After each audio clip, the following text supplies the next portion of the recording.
We're back for the last segment of our show today. And another rule change proposal that's been brought up this week. It hadn't been brought up in the college ranks yet, but the NFL has brought it up. That there's going to be a 15-yard penalty for the use of the N-word, considered a racial slur, in the NFL. And I'm sure that'll trickle down to college football. Oh, yeah, it's coming. And soon you won't be able to say anything. Yeah, I know. You might as well put flags on. Let's play flag Exactly. football. Can't hit anybody anymore. You can't. Football is not going to be football in the next 10 years, I don't think. But the thing that gets me is there's a lot of the black players that have spoken out about it, and that's kind of like that's part of the language that That's they what use call every each day, other. and it's a penalty for them too. So, first offense is 15 yards. Second offense is ejection from the game. I guess this goes back to that Richie Incognito and James Martin situation at the Miami Dolphins, Yes. which turns out that it was not anything like what James Martin said it was, because he was in on it just as much as everybody. That was blown out of proportion. And so that's two pretty good football players. I think James Martin just couldn't handle the pros is what it was, and he took down Ricky Incognito with him, what it seems like to me. I don't know. I just hate to see this kind of stuff doing this to football. But what do you do? We just have to grin and bear it. But I tell you, I mean, they're taking away everything they can, and I don't know. I'm just I'm confused about some of these rules. I mean, Well, let the kids play ball. Yeah. Well, one of our listeners wants us to mention Michael Sam, the defensive end from Missouri that has come out of the closet over the past month. And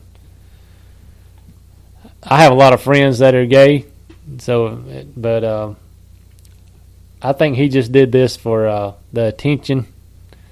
And excuse, he's too small to play pro football, for one. Yeah. I haven't heard him mentioned. And I think it was just bad timing on his part. Well, not on his part so much. He got the press for it. The media got in on it. But it probably should have just kept his mouth shut. Yeah. Well, I mean, he at the combine he didn't. They said he was too small to play defensive end, not fast enough to play outside linebacker. So I think he just. I mean, I'm not saying I don't have a problem that he's gay, but I think he's going to try to use that as why he's not going to be drafted. That's where I have a problem. Exactly. And I don't know. I don't know what to say about it. That might be a subject we're just going to skip today. We're just going to skip that today, but because I don't believe he'll wind up in the pros. I don't either. And they said he was the defensive player of the year. Somebody on a website that he was defensive player of the year in the SEC. So. I don't think so. I think there was another kid on that team, Ely, that had more tackles than he did. Yes. He was the one that was giving Auburn fits in the SEC championship game. I don't even remember seeing Michael Sam. I think towards the end of the game he might have picked up a fumble or something and was running it down the sideline. Or that might have been the Ely kid. I can't remember, but I don't even remember Michael Sam until he came out. I never heard of Michael Sam's until he came out. I didn't either. I really didn't. I mean, he might be an impact player for Missouri, but I didn't hear about him. And I know he wasn't the defensive player of the year because I'd give that to 10 other ball players before I went to Michael Sam's. Yeah. Well, back to what we were talking about just a few minutes ago. Some of these players are getting in trouble. Aaron Hernandez is back in the news. What's he done now? Has he killed somebody in prison? Well, he's pleaded innocent, not guilty, but there's been a fight in the prison, and Aaron was involved in it. Makes sense. He's a big boy. Well, I mean, it's just that's one of those stories, though, that fade away. Who was the linebacker for Green Bay? I mean, the tight end for Green Bay that got arrested for sexual misconduct with a young lady a few years ago. Mark. But see, those things like that, they just disappear. And that's what Aaron Hernandez his stories need to just disappear. Yeah, he could have been was going to be one of the best tight ends to ever play in the pros, and now he's sitting in a jail cell. A premier team that's, going to be there every year. That's crazy. And another thing about these bowl games, and I know with the playoff system, That's going to be great. I think that's going to work good. But I think it'd be about time to cut some of these bowls out with these. I've never been a fan of 6-6 teams going to bowl games. I think that's a reward. And when you go 6-6, maybe if you went 1-11 the year before, throw you in that little funny bowl. But Yeah. But I mean, I think that's a waste of time. And I loved it back in the years when they had 10 bowl games. The top 20 teams went to those 10 bowl games. And at first they didn't count the bowl games as a season game, but then they started doing that. I believe it was in '74 after Alabama and Notre Dame played. But I mean, I like that format. It's a reward. Let these top 20 teams fill those 10 bowl games up, and like 8, 9, and 10 bowl games would be Peach Bowl, Gator Bowl, maybe Blue Bonnet Bowl, but that's gone now. I mean, anyway, but there's some other bowls. But you could get these teams in this 10 bowl games. And then you've got the playoffs. Mm-hmm. So that's going to really give about 24 teams a chance to go play bowls. And to me, that's interesting. These games that aren't any good at the end of the season, where the stands are just barely got people in them, that's a waste of time. Kind of like UAB. Yes. I mean, that's a waste of time. and I like UAB. I grew up in Birmingham, but they got pretty good basketball teams every once in a while. They're just in they're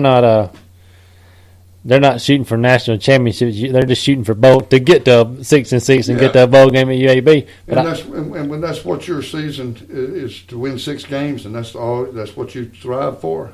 You ought to win the 6 games and then go back home and work on 7 next year. Yeah. I don't understand. You hear people talking about the playoffs all the time, and they've been talking about it for years. And the big thing about them not wanting them was they said it's too much of an impact on the players. It's too greater chance for them to get hurt. Well, they have playoffs in the pros. Yes. And they have playoffs in high school. And they have playoffs in the FCS in college. Mm-hmm. So why can't you have 3 or 4 more games? Well, a lot of these people are wanting to go play. These kids are wanting to go play pro ball. And as soon as you go to that next step, you're automatically in 16 games. And then if you do go to the playoffs in the pros, you're up to playing about 20 games that season. Yeah. So, I mean, go ahead and get ready for that. But, I mean, everybody wants to know who the true champion is, so let them play it off. Yeah. I mean, in the FCS, is it an 8-team playoff? Is that what it is? 18. Well, I mean, that's 3 more games. Yes. And that way you could almost take somebody, if they got it down to the system where you had somebody from each conference, you have a better chance of representing each conference that way. Mm-hmm. And you can't throw somebody in there that's just got 7 wins, but that's the elimination. But you got to have a good enough team. But that's like Connecticut a few years ago. They were 7-4. And went to a BCS Bowl because they won the Big East. And they played Oklahoma in the Fiesta Bowl, and Oklahoma beat them by 50 points. Wasn't even a ball game. I mean, that was probably the least watched Fiesta Bowl in history because I believe Jim Calhoun could have taken his basketball team and played better than the football team. Oh, me. Well, if they – just say they do go down to 10 bowls. Well, what's that going to do for the SEC? Because there's going to be somebody in all 10 bowls probably. Yes. And that just means that these other teams have to pick it up. These other conferences have to pick up their recruiting, their scheduling, their playing. You can't get by slipping through. I mean, and I stay on Ohio State because they never really schedule SEC anybody. Teams. Yes. They schedule their conference, which is a blow. And they schedule Cal from the Pac-12. Yes, they pick one of the worst teams in the Pac-10 to play, and then they want to say that they're no. And I wouldn't give Ohio State the time of day. They were really talking this year about Auburn, or it's what he never Urban Meyer never mentioned Auburn, but he was talking. They were saying if you're gonna talk about your non-conference schedule, we played Cal. Who did these other teams play? Well, I guess he was referring Auburn to play on Washington State. Washington State had a better record than Cal did. Exactly. Washington State went to a bowl game. Mm-hmm. And plus, I think the SEC already, if you schedule, sometimes they even schedule a lightweight because we are in the SEC. Yeah. I mean, good grief. Auburn played about 6 top 10. Wait, what was it? 5 top 10 teams all year? Yeah. Or top 15. But Auburn probably had the toughest schedule of the SEC this year. And someone was talking to me about Alabama needed to play a tougher schedules. And I looked at them and I said, well, we don't make that schedule up. And I said, some of these other teams need to get better. Mm-hmm. Well, they were showing last week, I saw where they had the SEC schedules ranked from last year, and Alabama had the weakest one. They were number 14, but they were still ahead of everybody else in the country. Yeah.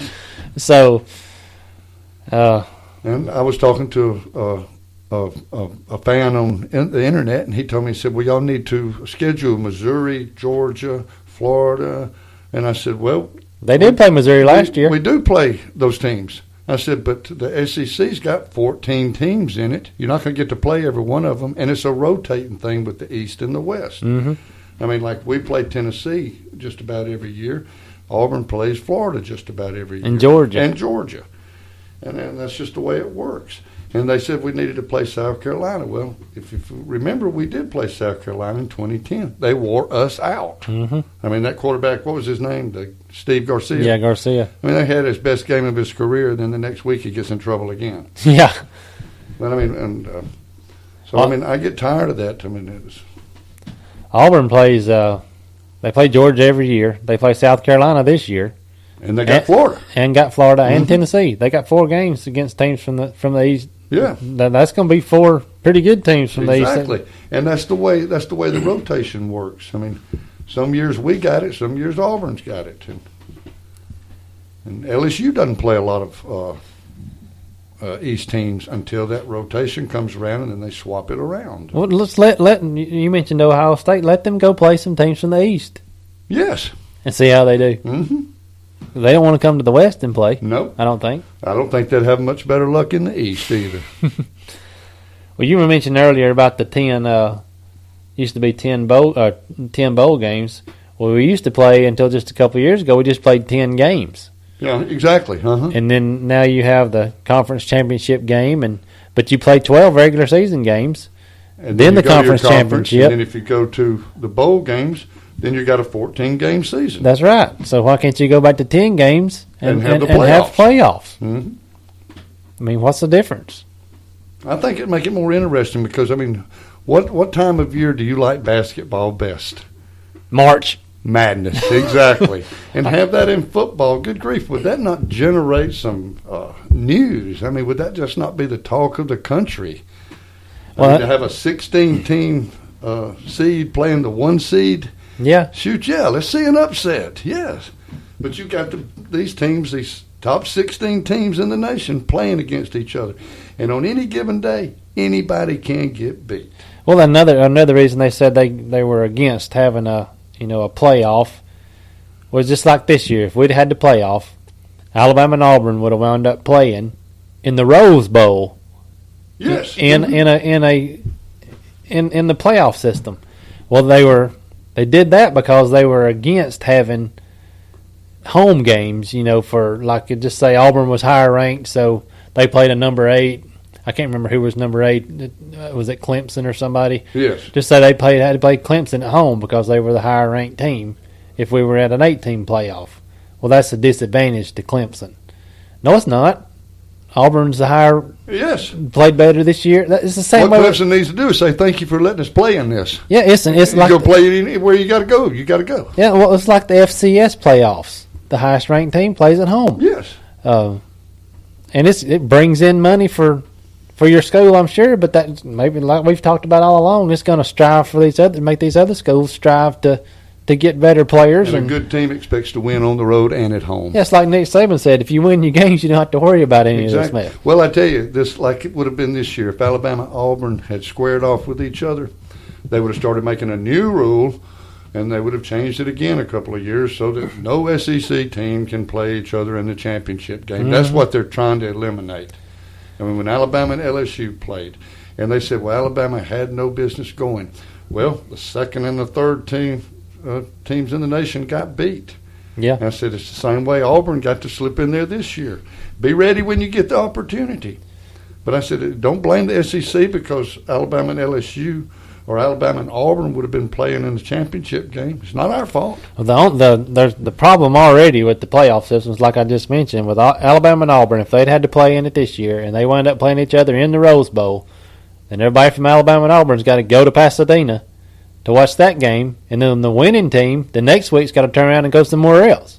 And with the economy the way it is now, I don't think you're going to sell them out. You won't sell them out, I don't think. No, you won't. So, I mean, it'd be great TV rankings. yeah. With half-empty stadiums. I mean, you're not going to find all the California people filling up the stadium to watch Alabama and Auburn play. I know.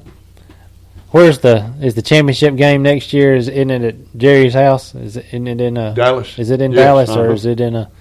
Well, just say if it was this year, we had to go to the Rose Bowl and play the first playoff game, and then go to Dallas to play the second game, and fans are going to be having to fly both places, hotel rooms, and stay in both you're places. talking about $20,000 and $25,000. I mean, with the price of tickets for that Auburn game this year, and then you're going and playing another one. No, that's not feasible. But Anyway, well, we thank you for listening to us again this week, and we always want to recognize our sponsors, and we'd love to have your feedback. we would love to have your feedback. We're slowly generating a little bit of feedback, and just if you don't want to comment and comment and on what we've talked about on the show, at least comment and let us know how we're doing. Yes, we'd love to hear from you. So, And I'd like to hear from some of the people up north. yeah. Well, I know there's some people from Oregon that's been listening. We welcome your feedback, We sure do. and Have a good week. like we mentioned earlier, go visit our sponsors, because without them, we wouldn't be doing this. So we'll see you next week. Mom, Dad, this is John Kroll from Big Oak Ranch. Since 1974, we've raised nearly 2,000 children. Raising children is a hard job. But if I could give you just one piece of advice, it's got 3 parts to it. First off, relax. Nobody's perfect. We all mess up. So first thing, just relax. Number 2, realize what you may be doing wrong. As I said, there's no such thing as a perfect parent. If there's something wrong, realize it. Number 3, be willing to change. That is great parenting, because when you relax and you know what you're doing wrong and then you're willing to change, then everybody wins, especially your children. For more insights from Big Oak Ranch founder John Croyle on strengthening the foundation of your family, visit bigoak.org/family.